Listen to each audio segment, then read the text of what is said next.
Ngayon nare-realize ko na kung bakit maraming natatandaan na memory si Angeline tungkol kay Bella. Lahat ng mga sinasabi na totoo. Kung bakit din niya ako kilala, kasi siya si Ara. Yan ka na naman, Rosel.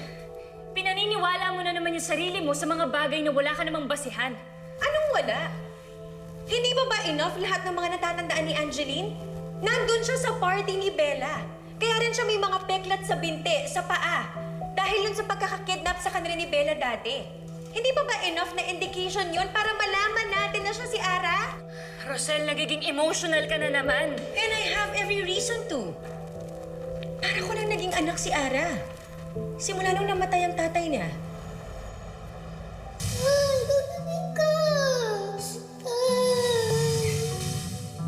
Pero ngayon po, wala na rin siya. Ako na lang po mag-isa.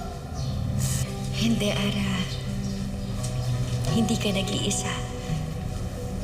Nandito ako. Ako ang magiging pamilya mo. Huh? Gusto ko sana, Ara, simula ngayon, sa akin ka na uuwi. Gusto kitang ampunin. I was supposed to adopt her, remember? Hindi, ganito na lang, no? Para maayos natin, masolve natin yung problema. Bakit hindi natin puntahan si Angeline? And then, tanungin natin ulit siya kung ano pa yung mga naalala niya. Pwede natin gawin yun. Gusto mo? Teka, para ano pa, ha? Para ano pa? Ano naman kung siya si Ara?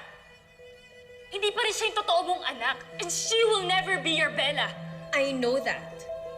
Pero mahalaga sa akin si Ara at gusto ko pa rin siyang tulungan. I owe it to her and to her father who died trying to save my daughter's life. Naging mahalaga sa akin si Ara. Simula pa noon hanggang ngayon.